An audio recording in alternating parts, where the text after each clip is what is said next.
tenemos va a ser acompañado con muchísimo gozo al saber que la persona que perdimos y que lamentamos que no está con nosotros en este mundo, está en un mundo mucho mejor que nosotros. Y que cuando sabemos que ese mundo que todavía no conocemos es mejor que nosotros y que nos reveló Cristo en la Biblia, la pura esperanza y el conocimiento de que tu hijo, tu esposo, tu perro o lo que sea esté en un lugar mucho mejor que nosotros, te da paz y te da gozo para que sigas viviendo. Pero qué triste es cuando no se sabe verdad y se guarda luto por 1, 2, 3, 4, 5 años.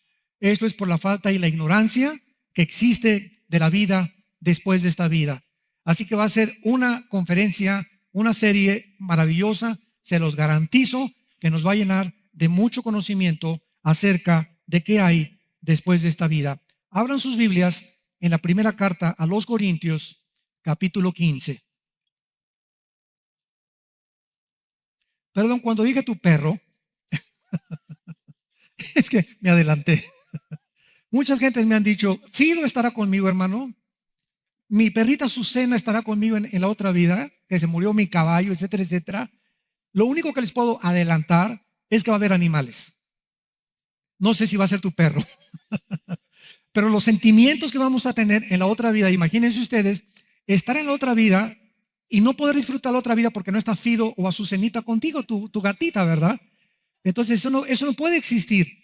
Entonces de que va a haber animales, los va a haber porque la Biblia nos muestra, va a haber ovejas, estarán el león con la oveja y pasarán juntos, no va a haber veneno en los reptiles, etcétera, etcétera, y va a haber otro tipo de dimensión y de naturaleza cuando Cristo establezca su reino con todos nosotros.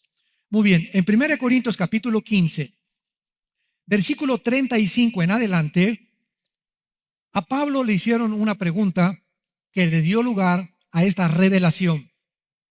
Pero dirá alguno, ¿cómo resucitarán los muertos? ¿Con qué cuerpo vendrán? Escuchen esto antes de seguir adelante. Es increíble que Pablo no nos dé ejemplos celestiales, pues va a ser como así, o como va a ser una física cuántica, etcétera, etcétera, sino que Pablo y Cristo usaron ejemplos terrenales. Porque es increíble que en el siglo XXI se le pueda demostrar a los ateos, escúchenme muy bien, se les pueda demostrar a los ateos que a través de la biología, a través de la física cuántica, a través de la química y de la composición molecular del ADN o del ácido desoxirribonucleico que en cada célula tenemos, se pueda demostrar ya no bíblicamente, sino biológicamente y con la física cuántica que hay vida después de la vida. Hace algún tiempo tuve un debate con un ateo, hace como 2 años o 3 años más o menos, y una de las cosas que los ateos ignoran es lo siguiente: tienes un ateo enfrente de ti y él ignora completamente la Biblia. Lo que te dice es historias, leyendas, pero ni siquiera la han leído. Y los que la han leído no la han entendido porque no tienen al Espíritu de Dios. Entonces, cuando tú tienes un debate con una persona y tú estás y conoces sus terrenos de esa persona, tienes el 85% de probabilidades de ganar ese debate, porque esa persona no conoce tus argumentos y tú conoces los argumentos que él va a sacar. Entonces, esto nos pone casi siempre del lado ganador. Como hace cientos de siglos, Blaise Pascal, el gran físico francés, astrónomo, matemático, una de las eminencias científicas más grandes de la historia, se enfrentó con un ateo. Y entonces el ateo le dijo a Blaise Pascal: mire, señor Pascal, yo no creo que no hay ni cielo ni infierno. Al morir, todos quedamos ahí en la tumba. Nos convertimos al polvo y ya no hay nada después. Y Pascal le contestó: muy bien, señor ateo, si usted tiene razón, yo no pierdo nada. Pero si mi Cristo tiene razón cuando dijo que él era la resurrección de la vida, ¿qué amolada se va a llevar usted? O sea, si los ateos tienen razón, pues no perdimos nada, ¿verdad? Si creemos o no creemos. Pero si Cristo tuvo razón al haber vencido la muerte y habernos traído la esperanza de volver a vivir, qué amolada se van a llevar y qué susto se van a llevar al despertar y enfrentarse con el juez de la humanidad que les diga: apartaos de mí al fuego eterno. Hace algún tiempo estábamos en Jerusalén. Quiero dar estos 2 ejemplos como un preámbulo a nuestra conferencia. Estábamos en Jerusalén hace como 3 o 4 años. Muchos de ustedes nos acompañaron y estábamos en el Museo del Holocausto. Y estaba yo con mi esposa y vi a dos judíos, vi que eran judíos porque traían su kipá, su gorrito aquí arriba en la cabeza. Y estaban platicando y viendo todo lo que Hitler hizo. Y entonces uno de ellos, mi esposo y yo estábamos junto de ellos, hablando en inglés desde luego, le dice al otro: yo no puedo creer que exista Dios, porque ¿dónde estaba Dios? En el holocausto. Y el otro amigo que venía con él no le contestó. Entonces yo le agarré el abrigo y le dije: discúlpeme, quisiera intervenir en su conversación, ¿me permite? Y me dijo: sí, ¿quién es usted? Le dije: mire, me gusta mucho la investigación de la teología y he estudiado bastante el judaísmo y quiero decirle lo siguiente: si usted dice que usted no cree en Dios, entonces todos aquellos que murieron en el holocausto, víctimas, y los nazis y actualmente los de ISIS, que están mate y mate gente y que se mueren sin haber sido castigados, usted no tiene ninguna esperanza que los que mataron a su familia puedan ser castigados después.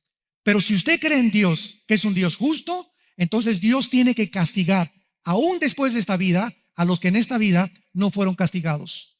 Y si Dios no castigara después de esta vida a los que se murieron sin castigo, sería un monstruo de Dios. Sería un Dios sin ningún principio de ética ni de moral. Entonces él comenzó a derramar lágrimas y me dijo: quisiera creer en ese Dios. Le dije: ahí tienes la Torá. Ahí tienes en el Antiguo Testamento suficientes evidencias de la resurrección de los muertos. Qué maravilloso es poder morir como Pablo. Yo sé en quién he creído y sé que es fiel para guardar mi testimonio en aquel día. Yo sé en quién he corrido la buena batalla, he echado mano de la vida eterna, por lo tal me está guardada la corona de justicia. Qué triste es morir como murió Jean-Paul Sartre, el filósofo ateo en 1960, que antes de morir, padre del existencialismo, dijo a su hija antes de morir, en su libro En la náusea y el muro, mi hija le dijo: hija, he vivido toda mi vida persiguiendo a un Dios que he proclamado que no existe. ¿Cómo es posible que yo, siendo filósofo, padre del existencialismo, haya gastado mi vida tratando de demostrar algo que no existe? Ahora me doy cuenta que ha sido una contradicción, porque encontré como un muro en mi vida donde me estrellé contra los pensamientos de Dios. O sea, antes de morir, Sartre estaba semi arrepentido y filosóficamente reconociendo que es imposible filosóficamente sostener que no hay Dios. José Stalin, el dictador de Rusia, de la Unión de Repúblicas Socialistas Soviéticas, durante años un asesino, mandó matar a su familia, etcétera, etcétera. Antes de morir se acostó y comenzó a gritar: vienen los lobos, también a sus hijos, y se levantaba, y antes de morir levantó el puño y dijo: es que ese Dios en el que yo no he creído me está aventando ahora sus demonios, y cayó muerto. Nos damos cuenta qué diferencia de la muerte de los ateos de la muerte de los que hemos creído en el Hijo de Dios. D.L. Moody, en la década de los 20, uno de los más grandes evangelistas en Estados Unidos. Moody, que su centro en Chicago se llama el Instituto Moody, que es el más prestigiado teológicamente, antes de morir se levantó de su cama y le dijo a su esposa: mi amor, aquí estoy vienen los ángeles por mí, y se acostó y durmió en paz.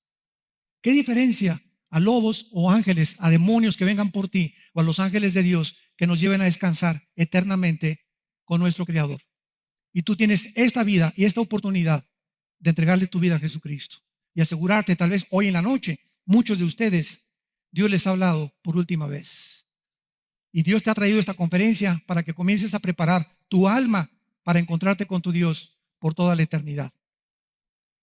Dirá alguno: ¿cómo resucitarán los muertos? ¿Con qué cuerpo vendrán? Y Pablo, vean el ejemplo que da. Necio, lo que tú siembras no se vivifica si no muere antes. Y lo que siembras no es el cuerpo que ha de salir, sino el grano desnudo, ya sea de trigo o de grano. Detengámonos. Necio, no te voy a hacer que un ángel se aparezca para demostrarte que hay vida después de la vida. Ve la misma naturaleza. Una semilla, cuando tú la siembras, tiene un cuerpo. Y esa semilla trae un código genético escondido, un software para el idioma del siglo XXI, una información codificada para que cuando tú la siembres, esa semilla ya no es el cuerpo que enterraste, sino que se rompe y ahí se encuentra un árbol. Ahí se encuentra algo que va a crecer completamente diferente al tamaño de lo que se sembró. Ahí se encuentra en cada semilla Ese árbol que ves de 20, 30, 40, las palmeras, esos árboles, ¿de dónde salieron? De algo insignificante de este tamaño. Con la información para que ese árbol fuera de naranjas, el otro de uvas, el otro de mangos, de almendras, etcétera, etcétera. Pero todo absolutamente lo que nosotros vemos en la naturaleza es exactamente igual. Cuando nosotros nos entierran un cuerpo ya viejito, cacle, cacle, cacle, cacle, cacle, los que lleguemos a los 80, 90, no sé cuántos años nos conceda Dios, el cuerpo que se deshaga. Que te cremen, no hay ningún problema. Mateo 10, no importa lo que le hagan al cuerpo. Si te quieren enterrar y quieres hacer el mercantilismo de que te lleguen a llorar 3 o 4 días y un féretro con diamantes y con rubíes por todos lados, si eres tan tonto de hacer eso, que lo hagan. Porque es puro desperdicio, ¿verdad? Y si tú vas al entierro, no estás enterrando, escúchame muy bien, a nadie, porque él ya no está ahí. Ya no está en la caja. Desde que se muere no está en la ambulancia, ya no está en la caja. Todo eso nada más es forma del comercio en el que se ha hecho, ¿verdad? Ahora, claro que pues, digo, si quieres ir al entierro no hay ningún problema, pero ya no está ahí, ya no está en el cajón, ya no lo abraces ahí en el cajón, mijito, mijito, mijito, papá o mamá, o ya no está ahí, ya no está ahí. En el momento que morimos vamos a ver que se nos salen 2 cosas del cuerpo y el cuerpo se lo comen los gusanos, o acabas en la panza de un tiburón, o quemado, o en un temblor. Hay miles de formas en las que el cuerpo va a terminar, pero el valor que tenemos dentro del cuerpo, que lo vamos a ver, es el espíritu y el alma. Y entonces Cristo, así como a una semilla le da un nuevo cuerpo, y así como una mariposa se injerta en un árbol, el cocuyo, y se rompe y sale una mariposa, antes no era una mariposa, tenía un cuerpo diferente, y de ese cuerpo se queda ahí en el árbol y sale la mariposa, preciosa con sus alas y con los colores, y se convierte en otro insecto completamente diferente. Así nosotros nos vamos a quedar ahí en el cajón pegados y salimos desde antes del cajón y salimos a presentarnos con Dios, y cuando venga la resurrección de los muertos, que vamos a estudiarlas, cuántas resurrecciones hay más de 6 resurrecciones que vamos a ver, entonces podremos decir, salimos de nuestra cárcel, porque este cuerpo es una cárcel temporal del alma y del espíritu. Y el momento de tu muerte y el momento de mi muerte, salimos y vemos que los que se quedan, regresen por favor, quédense con nosotros cuando están felices de la vida, con sus panderos allá diciéndonos a nosotros, apúrense. Fíjate lo que es la perspectiva divina de la Biblia, ¿no? Oye, me habló el otro día una persona, oye, vengan a orar por mi mamá, estamos toda la familia desconsolada. ¿Cuántos años tiene mi mamá? Pues tiene 92 años. Y le dije, pues ya déjala que se pinte. ¿Para qué quieren? ¿Para qué quieren que siga la pobre viejita aquí en este mundo? Pues es que, pues sí, porque queremos que sigan sufriendo aquí con nosotros en la tierra. Ya si se la quiere llevar a los 85, 90, 95 de edad, pues gloria a Dios, ya mamacita, qué bueno, ya te fuiste, ya. Pero es la ignorancia que tenemos de la resurrección. Queremos que se queden aquí a seguir sufriendo con nosotros. Pero cuando sabemos que han partido a un mundo mucho mejor, trae gozo, esperanza y paz a nuestras almas. Muy bien, versículo 38, versículo 37. Lo que siembras no es el cuerpo que ha de salir, lo vamos a ver más tarde con más detalles, sino el grano desnudo, ya sea de trigo o de otro grano. Pero Dios le da el cuerpo como Él quiso, y a cada semilla su propio cuerpo. ¿Qué ley de la herencia y de la genética? Más de 2000 años antes de que en 1860 Gregorio Mendel descubriera las leyes de la herencia. Hasta 1860 se descubren las leyes de la herencia.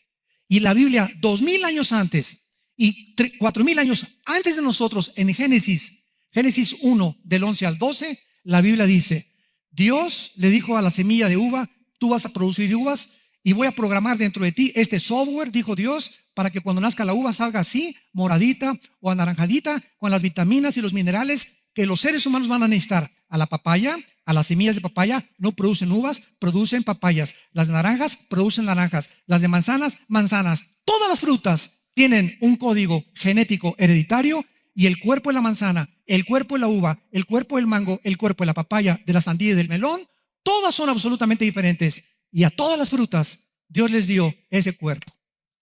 Y ese cuerpo, ¿de dónde salió? De una semilla. Y esa semilla traía la información para producirlo según su género y según su especie.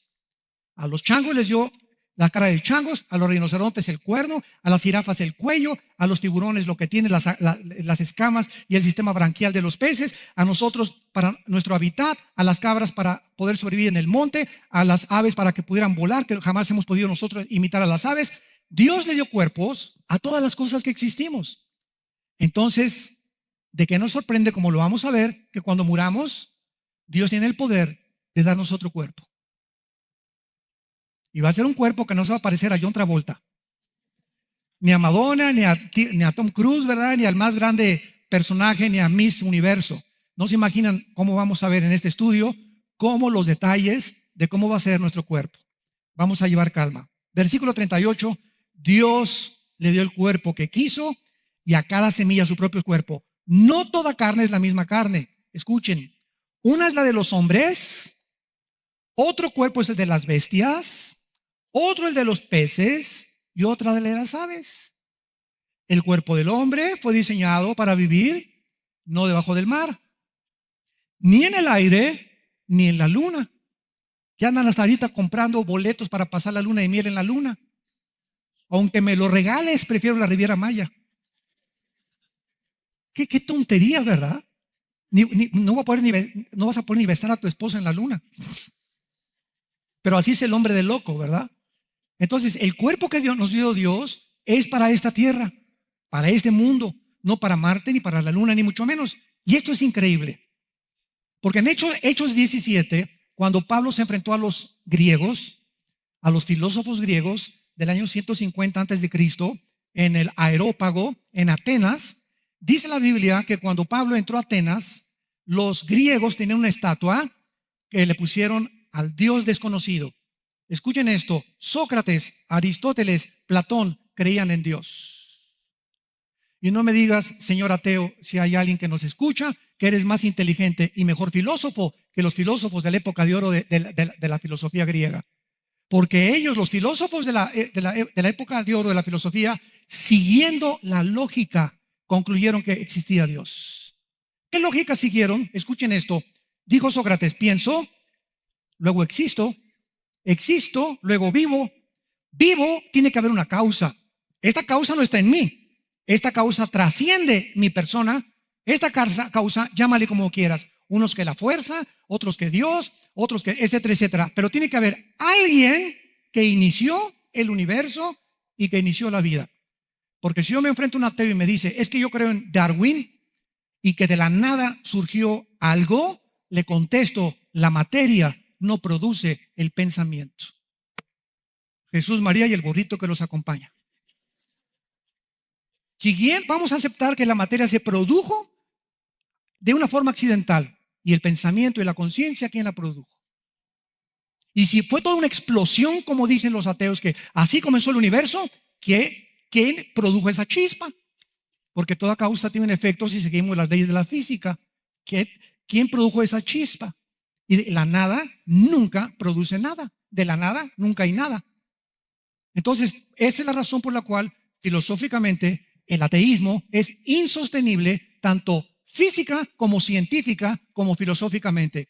Pero la mayor parte de los que se proclaman ateos ni siquiera han considerado las evidencias de la Biblia y llegan a conclusiones. No hay Dios, como le dijo el otro día un ateo. ¿Y dónde lo buscaste? Le dije.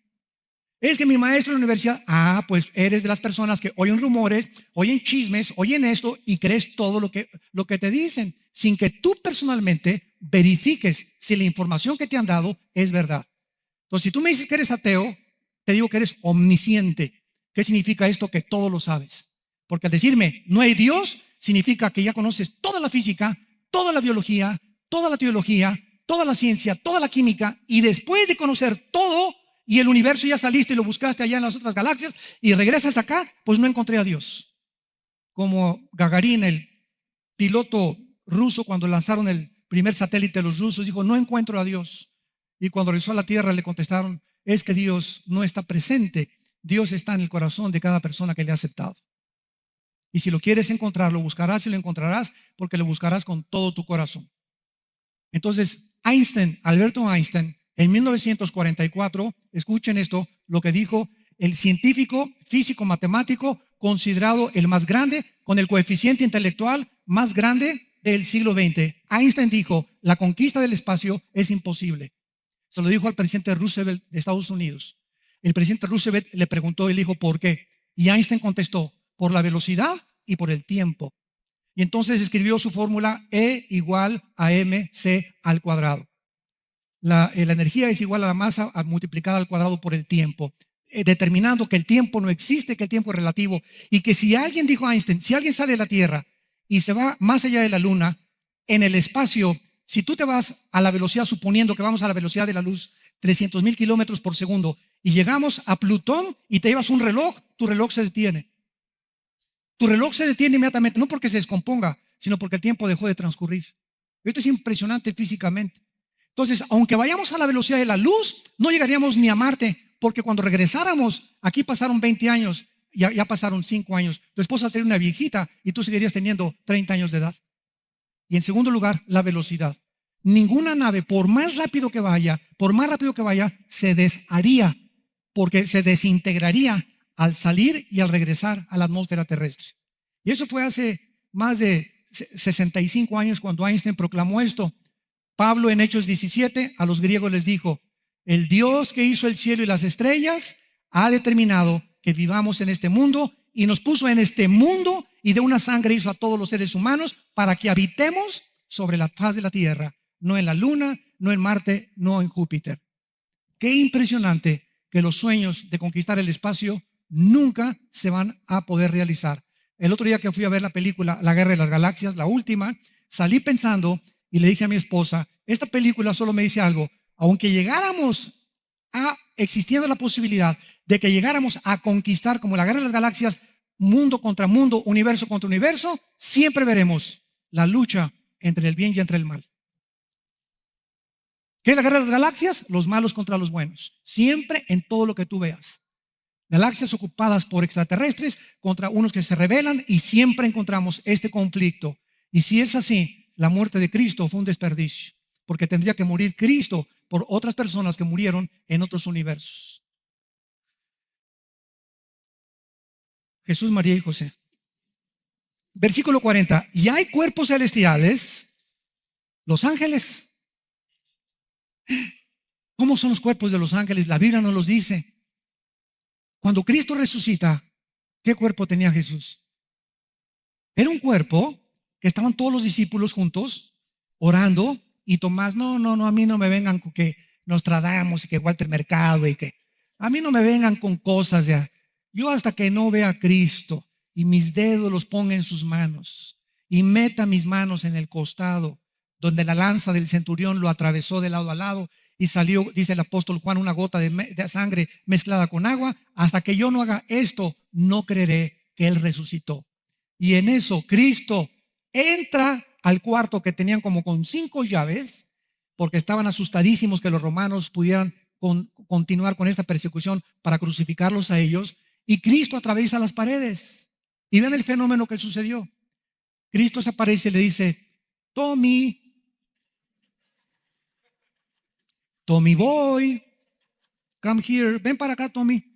Y llega Tomás y le dice Cristo, pon tus manos en mis manos. Y miren lo que pasa. Tomás se acerca y pone las manos en las manos con el hoyo que Cristo mantenía de los clavos. Pero lo interesante es que cuando Tomás toca la mano, toca algo sólido. No hace esto. Toca algo sólido. Y cuando mete la mano en el costado, toca algo sólido. ¿De qué nos habla este fenómeno? Que el nuevo cuerpo de Cristo, igual al que tienen los ángeles, puede materializarse y desmaterializarse a voluntad. Ahorita, ¿por qué no puedo hacerle yo a este púlpito ¡tas! Y que atraviese mi mano? Porque la composición atómica que compone esta madera es más gruesa que los átomos que componen mi mano. Y ahora las partículas más microscópicas que los físicos, los cuarzos que han descubierto los mismos físicos, están determinando que no existe la materia, porque aún en las cosas más pequeñas hay espacio, y que el espacio que conocemos como el espacio está lleno de millones de partículas que no conocemos y que las conocemos simplemente por el reflejo de la luz. Es como los lentes Polaroid. No sé cuántos de ustedes han probado los lentes Polaroid. Vas a un estudio oftalmológico de lentes y te dice la persona que te los vende: estos lentes Ray-Ban son Polaroid, estos no son Polaroid. Ah, caray, ¿y cuál es la diferencia? Entonces te ponen una hoja a colores y te ponen los Polaroid y ves los colores. Y sin los Polaroid no los ves, porque el material con el que componen el espejo de los lentes hace posible que puedas ver las cosas diferente o con más claridad.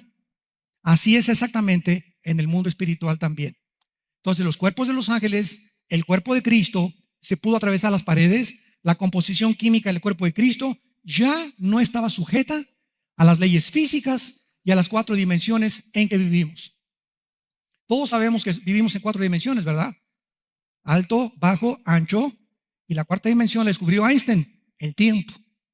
Pero hay otra dimensión espiritual, la 5ª dimensión espiritual, que es donde están nuestros pensamientos. Nuestros pensamientos no forman parte del cerebro. El cerebro es como un robot.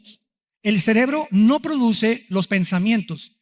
Los pensamientos trascienden la materia que está componiendo mi cerebro. Los pensamientos están ubicados en otro mundo, en el mundo espiritual. Y Dios conoce cuando estamos orando lo que estamos orando. Los demonios saben muchas veces lo que estamos pensando porque no ven en el cerebro.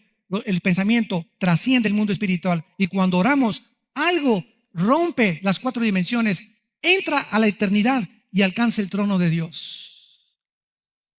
Orad sin cesar, porque es cuando tú puedes vencer los poderes del mal. Gracias a Dios. Y terminamos con esta introducción. Versículo 40, hay cuerpos celestiales, hay cuerpos terrenales, o sea, los de los ángeles son diferentes. Nosotros estamos bajo la ley de la gravitación, ¿verdad? La ley de las fuerzas que trascienden completamente el mundo, la gravitación y las fuerzas nucleares. Pero una es la gloria de los celestiales y otra la de los terrenales. ¿No han oído ustedes en Proverbios que la mujer piadosa o virtuosa es corona de su marido? ¿Se acuerdan de ese versículo? En el desayuno vamos a hablar mi esposa y yo de eso. Yo me puse a pensar, ¿cómo que es corona? Le dije a mi esposa: a ver, voy a comprar una corona y lo voy a poner aquí Marta. No, lo que significa es lo siguiente, que una esposa virtuosa hace a su marido el rey. Vámonos. Es corona de su marido, lo entendí. Eso significa que una mujer de Dios corona a su marido y lo hace un rey.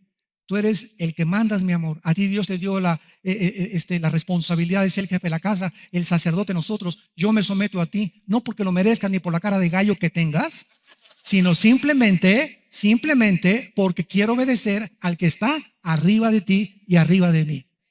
Y cuando la mujer hace a su marido rey, es lógico que un marido entendido haga a su mujer reina.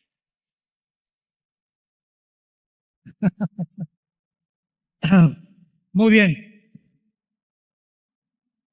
Y finalmente en el versículo 41 dice: una es la gloria del sol, otra de la luna, ¿verdad? El sol lo vemos espectacular, unas puestas de sol impresionantes que manifiesta. Y la luna, y nomás de vez en cuando su brillito, ¿verdad? Se ve bonita cuando está llena y se ve así nomás como una aureola de luz alrededor de la luna, y todo lo demás es oscuridad, ¿verdad? No se compara la luna con el sol. Y hay estrellas mucho más brillosas que otras brillosas. Nos lleva Dios al universo. Y las estrellas también, una tiene una gloria y otra gloria. Así también en la resurrección de los muertos. ¿Qué nos está diciendo el Espíritu Santo? Que cuando resucitemos, Pancho va a brillar más que Carlos. Anita va a brillar más que Anastasia. Que en la otra vida va a haber cristianos que van a tener más gloria que otros. Estaremos todos con Cristo, pero así como Cristo nos está mostrando que hay soles y que hay estrellas, hay cristianos que se santificaron más y que fueron más fieles durante el corto tiempo que tenemos aquí de vida que otros cristianos. Ellos, Dios sería injusto de pagarnos a todos igual. En la resurrección de los muertos, unos brillarán más que otros, como lo vamos a ver a continuación. Así en la resurrección de los muertos se siembra en corrupción, resucitará en corrupción. Vayan rápidamente a Daniel capítulo 12 para todo respaldarlo con la Biblia. Versículo 2. Dice el Espíritu Santo hablando de la resurrección de los judíos antes de Cristo. Vamos a verlo más tarde esto. Daniel 12, versículo 2. Y muchos, no todos, noten esto, ¿verdad? Vamos a ver que la resurrección no va a ser igual. Va a haber diferentes resurrecciones en diferentes tiempos. Lo vamos a ver ahorita. Muchos de los que duermen en el polvo serán despertados. Unos para vida eterna y otros para ¿qué? Para vergüenza y confusión perpetua. Los entendidos, nada más los entendidos, los que entendieron cuál fue la voluntad de Dios y la santificación para sus vidas, resplandecerán como el firmamento. Y los que enseñan la justicia, aún los que fueron maestros y discipularon y enseñaron la palabra de Dios, todavía más gloria, como las estrellas a perpetua eternidad. ¿Ven los diferentes tipos de brillo y de gloria que va a haber en la resurrección de los muertos? Por lo cual dice la Biblia: estad firmes y constantes, sabiendo que vuestro trabajo en el Señor no es en vano. 1 Corintios capítulo 15. Estén firmes y constantes, perseveren, no pierdan vuestro galardón. Muy bien. Vamos pues a comenzar el estudio. Esto fue la introducción. Y vamos a iniciar en 1 Corintios 15, versículo 20 al 23. ¿Cuándo o cómo resucitarán los muertos? Para poder sentar una base teológica de esta conferencia y de esta serie, número uno, tenemos que entender, vamos a comenzar desde la A, que en la resurrección de los muertos habrá un orden. Porque Dios es un Dios de orden. Antes de que nosotros fuéramos cristianos, vean ustedes la diferencia. ¿Qué era el orden que teníamos? Mi prioridad era, y casi la de todos, mi trabajo. No, si yo tengo 2 trabajos y hasta el domingo trabajo y hasta las vacaciones trabajo, yo soy un hombre, ¿verdad? Etcétera, etcétera. En segundo lugar, mis amigos. En tercer lugar, mi esposa. En cuarto lugar, mis hijos. Y en quinto lugar, la iglesia y Dios. Ese era el orden que teníamos, desgraciadamente. Y cuando venimos a Cristo, lo primero que Dios trata de establecer en los seres humanos, que nos hemos sometido a su guía y a su dirección, es que Dios me dice: Armando, desde aquí en adelante, desde que entres a esta escuela, te voy a comenzar a entrenar y tú ya no vas a hacer lo que tú quieras. Te voy a dar el secreto para que siempre te vaya bien, como mi hijo y como mi hija que son. Si tú me buscas primero, busca primeramente el reino de Dios y justicia. Si tú me buscas en las mañanas, a mí primero. Si tú te levantas y estableces un orden, y escuchen, para establecer un orden necesitamos disciplina, ¿verdad? Sin disciplina no establecemos ningún orden. Si te levantas a la hora que quieres, eres una persona indisciplinada, nunca alcanzarás nada. Entonces, si tú te disciplinas y diario te levantas y me pones a mí en primer lugar, y antes de acostarte lees la palabra de Dios y tratas de memorizar lo más que puedas de mi palabra, todas las cosas de tu vida, la escuela de tus hijos, tus vacaciones, tu trabajo, tu salud, déjamelo bajo mi responsabilidad. Es Dios el que está hablando y Dios no puede mentir. Entonces, venimos a Cristo y Dios ordena nuestras vidas. Ahora dice Dios, escúchame, Señor, ¿y quién es el segundo lugar en mi vida? Ok, Armando, después de que me pongas a mí en primer lugar, tu segunda prioridad es tu esposa. Es tu esposa, tu reina. Mis hijos no, tu esposa. Mis hijos los quiero más, pues cambia la prioridad. Yo soy el que pongo el orden. Si tú pones a tu esposa como segunda prioridad antes que el ministerio,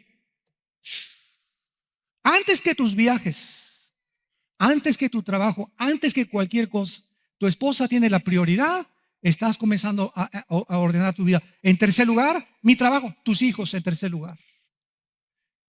Si tienes hijos varones, hazlos tus amigos. Vete al cine con tu hijo, vete de vacaciones con tu hijo cuando puedas, vete a pasear con tu hijo, vete a jugar boliche, tú y tu hijo. Mi esposa no, hay otras ocasiones para tu esposa. Y en mis hermanitas tú y tu hijo nada más, tu hijo varón. Porque los varones necesitan identificarse con un símbolo masculino. Porque así nacimos los varones. Esta es la gravedad de los matrimonios gays, de nacer con puros hombres o de que sean criados por puras mujeres. Es la mentira satánica más grande que el infierno ha propagado en el mundo moderno. La redefinición de los establecimientos colocados por Dios en la familia y en el matrimonio. Los hijos en tercer lugar. Si tienes hijas, que tus hijas sean tus mejores amigas. Escuchen esto. Cuando nosotros como padres logramos que nuestros hijos sean nuestros amigos y yo logre que mi hijo comience a confiarme sus secretos y abra su corazón y me diga, papá, me pasó esto, me pasó aquello, ya la hicimos como padres. Cuando tus hijas sean tus amigas y te lleguen a confiar sus vidas porque tienen la confianza de identificarse contigo como madre, ya la hiciste como mamá. ¿Y de dónde buscamos esta confianza? Teniendo tiempo para pasar con ellos. Si tú no tienes tiempo para pasar con tus hijas y con tus hijos, ni ir al boliche con tu hijo, ni al cine con tu hijo, ni a Chapultepec con tu hijo, ni llevártelo de vez en cuando y en la noche meterte a su cuarto, hijo, ¿cómo te fue? Te sientas con él, ábreme tu corazón. Nuestros hijos nos ven a los ojos. Yo le digo a mi hijo Caleb, ¿verdad? ¿Cómo te fue, Caleb? Bien, papá. A ver, mírame a los ojos. No, tienes tu mirada caída, hijo. No, papá, no me engañes. Dime qué te pasa. Soy tu mejor amigo. Confía en mí. Y comienzan así a reaccionar los hijos como diciendo, ¿de veras? Claro que sí, y no me asusto de nada de lo que me vais a decir. Para eso soy tu padre y soy tu hijo. Y estoy para ayudarte y si has caído en un problema y tienes un problema o lo que sea, para eso estoy, hijo. Nunca te voy a dejar, nunca te voy a desamparar. No importa lo que hagas, que te meten a la cárcel, que caigas en drogas, que caigas en alcohol, siempre serán nuestros hijos. Siempre, no estaremos de acuerdo en lo que hacen, pero jamás los podemos abandonar. Cuando hagamos eso, Dios nos bendice. El hijo pródigo, ¿se acuerdan? Papá, ahí nos vemos, viejo. Échame la lana, los dulces, el camarón. Me voy. Aquí está, hijo, ahí está tu herencia. Y allá se fue el hijo. Nunca lo dejó de amar. Vete, es el camino que has tomado equivocadamente. Desperdició su vida. Acabó alimentando a los puercos y regresó. Y el padre estaba con un bate de béisbol esperándolo. ¿Eso dice la Biblia? Él estaba con los brazos abiertos. Hijo mío, siempre te he esperado que regresaras arrepentido. Vamos a hacer una fiesta, mi hijo se perdió, vamos a celebrarlo. ¿Y saben quiénes son los fariseos del siglo XXI? El otro hermano que se quedó en casa. El hijo que se quedó en casa, ay papá, yo nunca he hecho nada, yo siempre iba a misa contigo, yo siempre he sido bueno, y mi hijo que fue borracho, parrandero y jugador, ahora que regresa, le das fiesta y a mí jamás me has hecho fiesta. Y el padre le contesta, es que él estaba perdido y ahora ha sido encontrado. Y eso es lo que pasa con el mundo, ¿verdad? No, esa persona fue un drogadicto, esa persona estas cosas. Y tú tienes cara de borracho, parrandero y jugador también. Y a todos nos perdonó Dios. ¿Con qué cara podemos poner el dedo? A nadie. A nadie cuando Dios nos ha restaurado a todos. Dios tiene el corazón abierto porque Él vino al mundo a buscar a esos perdidos. A esas prostitutas, borrachos, homosexuales, drogadictos, etcétera, etcétera. Les quiero comunicar, ya estamos haciendo trámites con la Secretaría de Gobernación, porque tenemos 30 años que la Secretaría de Gobernación y tenemos varios premios y títulos de que somos una organización que hemos visitado los centros de rehabilitación de México, Santa Marta, Catitla, el Reclusorio Sur, la cárcel de mujeres. Tenemos 30 años visitándolos cada 15 días.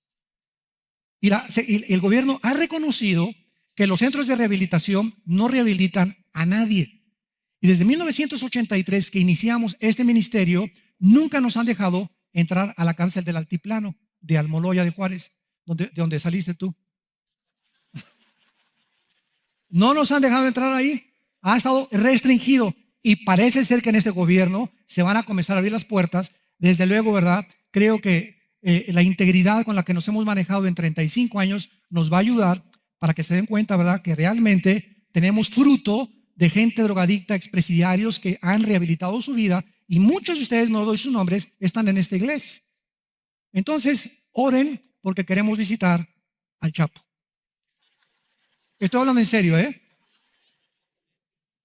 Cuando yo lo vi en la televisión, yo solamente pensé algo. Y me dijo algo mi esposa que me dio escalofríos. Él no es peor que cualquiera de los que estamos aquí afuera. Tal vez sí, que depende de lo que te digo. Él, ¿verdad? Todavía los de ISIS, que ya no son seres humanos, pero esta persona que nació en un rancho y que dice que comenzó a sembrar maíz y que lo único que puede hacer era vender marihuana para sostenerse y se convirtió en lo que se convirtió, ¿verdad? Nadie puede decir, ese hombre no tiene perdón de Dios. Cuida lo que tú dices, porque Dios vino para personas como esas, los más graves pecadores.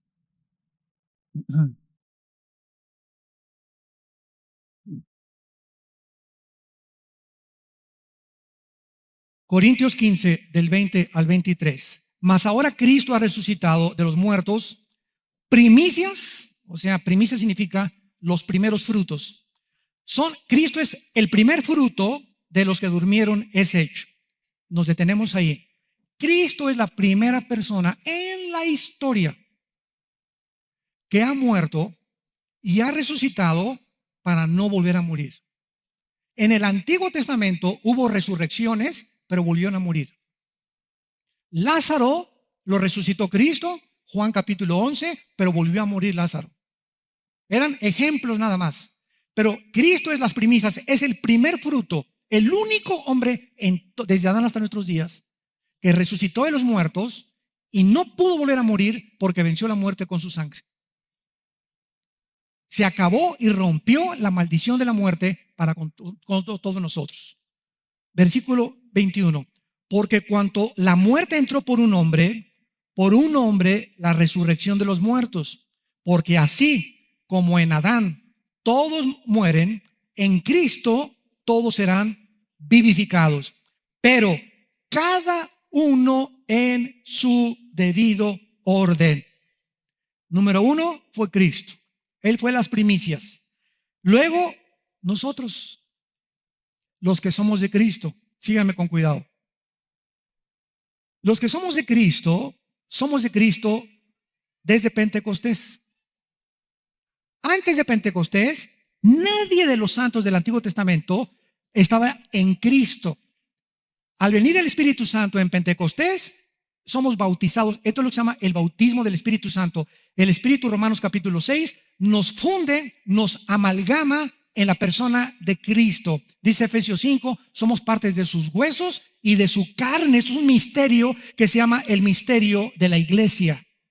Cuando tú recibes a Cristo y te haces cristiano, entras a formar parte no de un edificio, no de una organización, no de una denominación. Todo esto es externo, sino de algo místico, invisible, que es el cuerpo de Cristo. Somos la iglesia. Y desde ese momento, desde Pentecostés hasta el arrebatamiento, nada más cuando venga el rapto, nada más la iglesia se va en el arrebatamiento. Y todos los santos de Adán hasta Pentecostés resucitarán, lo vamos a ver, hasta la segunda venida de Jesucristo. Vamos a ver este orden de las resurrecciones. Entonces tienes que estar en Cristo, en su cuerpo, amalgamado, bautizado por el Espíritu Santo, unido con Él, para que cuando Él venga, solamente su iglesia se vaya con Él en el arrebatamiento de la iglesia. Van a pasar 7 años, va a haber judíos convertidos, gentiles convertidos, y al final, cuando Él venga, habrá otra resurrección, como lo vamos a ver hoy o en la próxima conferencia. Entonces, los que estamos en Cristo somos los siguientes. Si alguien me pregunta, ¿qué profecía podría usted darnos que está por cumplirse? Inmediatamente les contesto, el rapto de la iglesia. La próxima profecía por cumplirse en la Biblia es cuando millones de nosotros desaparezcamos de este planeta.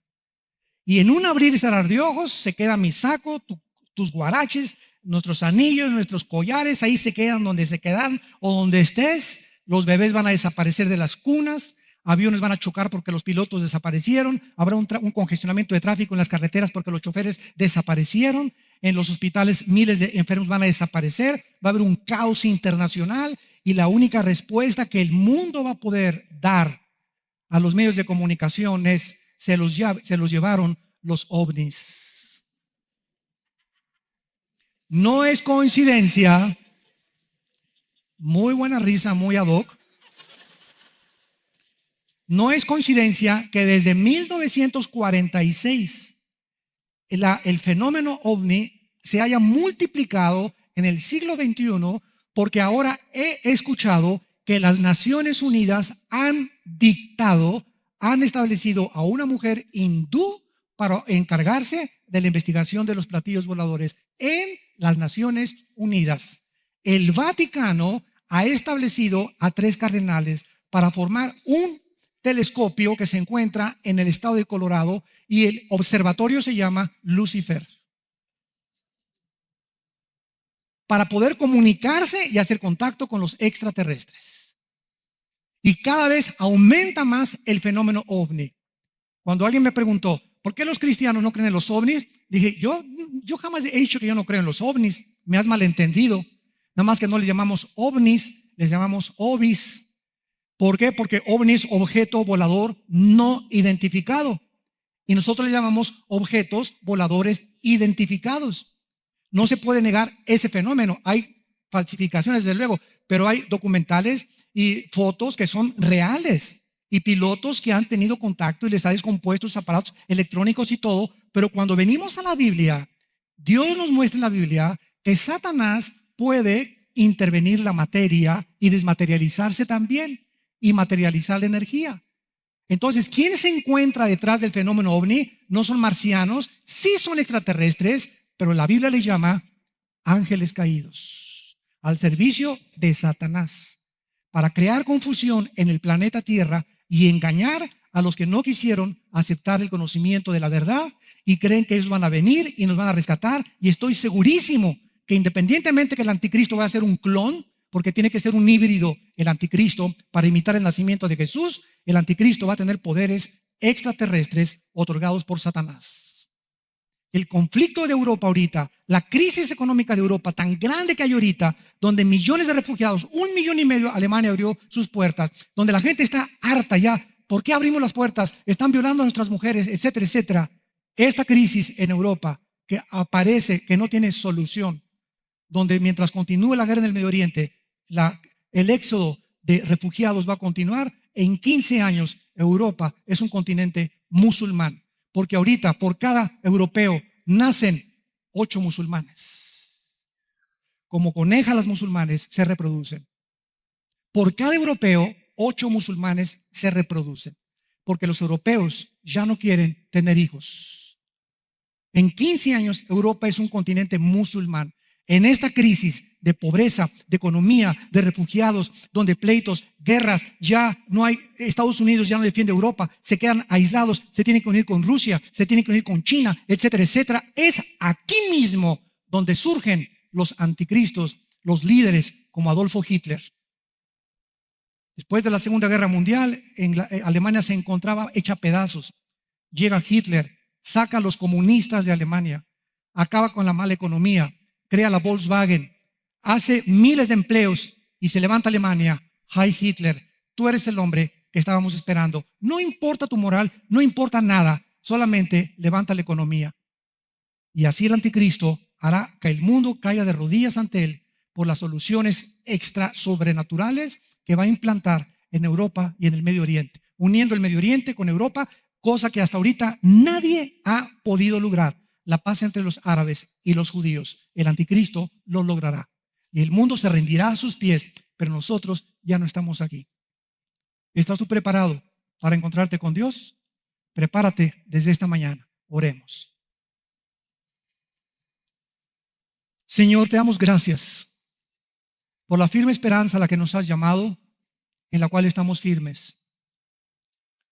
Bendito sea el Dios y Padre de nuestro Señor Jesucristo, que nos hizo renacer para una esperanza viva por medio de la resurrección de Jesucristo de entre los muertos, para una herencia incorruptible, inmarcesible, reservada para nosotros en los cielos, que somos guardados por el poder de Dios, habiendo huido del mundo por la corrupción que hay en el mundo, para que podamos vivir para aquel que nos dice en esta mañana: ciñan los lomos de vuestra inteligencia y sean santos como yo soy santo, dice el Señor. Y si invocáis por nombre a aquel que sin acepción de personas juzga a cada quien según sus obras, camina en esta vida con el temor de Dios, sabiendo que Dios pagará a cada uno de nosotros conforme a lo que pensemos y hagamos o dejemos de hacer, porque Él conoce y prueba los corazones.